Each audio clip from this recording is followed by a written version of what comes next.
વિશ્વભરમાં દર વર્ષે 14 જૂનના રોજ ઉજવાતા વિશ્વ રક્તદાતા દિવસ નિમિત્તે વડોદરાના કાશીબેન ચિલ્ડ્રન હોસ્પિટલ સ્થિત શ્રી જલારામ બ્લડ સેન્ટર દ્વારા એક વિશેષ કાર્યક્રમનું આયોજન કરાયું હતું। આ અવસરે રક્તદાન અંગે જનજાગૃતિ ફેલાવવાના હેતુથી રંગોળી પ્રદર્શન યોજાયું હતું। કાર્યક્રમમાં મુખ્ય અતિથિ તરીકે વડોદરા મહાનગરપાલિકાના ડેપ્યુટી મેયર આદિત્ય પટેલ ઉપસ્થિત રહ્યા હતા। તેમણે કાર્યક્રમનું નિરીક્ષણ કરી રક્તદાનના મહત્વ અંગે પોતાના વિચારો વ્યક્ત કર્યા હતા। વિશ્વ આરોગ્ય સંગઠન વર્લ્ડ હેલ્થ ઓર્ગેનાઇઝેશન દ્વારા દર વર્ષે 14મી જૂને વિશ્વ રક્તદાતા દિવસ તરીકે ઉજવાય છે। આ દિવસ એવા નિસ્વાર્થ રક્તદાતાઓને સમર્પિત છે જેઓ પોતાના રક્તદાન દ્વારા અનેક લોકોના જીવન બચાવવામાં મહત્વની ભૂમિકા ભજવે છે। કાશીબેન ચિલ્ડ્રન હોસ્પિટલ ખાતે યોજાયેલા રંગોળી પ્રદર્શન દ્વારા રક્તદાનનું મહત્વ, માનવતા અને જીવન બચાવવાના સંદેશને સર્જનાત્મક રીતે રજૂ કરવામાં આવ્યો હતો। કાર્યક્રમમાં ઉપસ્થિત લોકોએ રક્તદાન અંગેની માહિતી મેળવી અને નિયમિત રક્તદાન માટે સંકલ્પ વ્યક્ત કર્યો હતો। શ્રી જલારામ બ્લડ સેન્ટરના પ્રતિનિધિઓએ જણાવ્યું હતું કે રક્તનું કોઈ કૃત્રિમ વિકલ્પ નથી અને જરૂરિયાતના સમયે એક યુનિટ રક્ત કોઈ વ્યક્તિ માટે જીવનદાયી સાબિત થઈ શકે છે।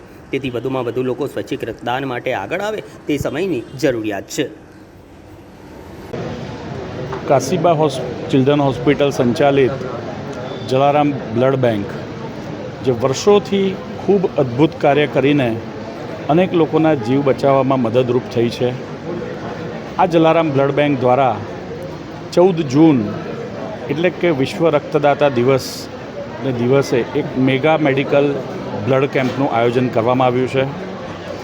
આ બ્લડ ડોનેશન કેમ્પમાં સમગ્ર વડોદરામાંથી ખૂબ મોટી સંખ્યામાં લોકો જોડાય, ખાસ કરીને યુવાન અને યુવતીઓ પણ આ મેગા બ્લડ ડોનેશન કેમ્પમાં સહભાગી થાય એવા ઉમદા આશય સાથે આજે પ્રચાર પ્રસાર અને જનજાગૃતિના ભાગરૂપે કાશીબા ચિલ્ડ્રન હોસ્પિટલ ખાતે એક અદ્ભુત રક્તદાનના મહત્ત્વ સમજાવતા અનોખા રંગોળી પ્રદર્શનનું આયોજન કરવામાં આવ્યું છે, જે પ્રસંગે ઉપસ્થિત રહેવાનો એક અમૂલ્ય અવસર મળ્યો છે।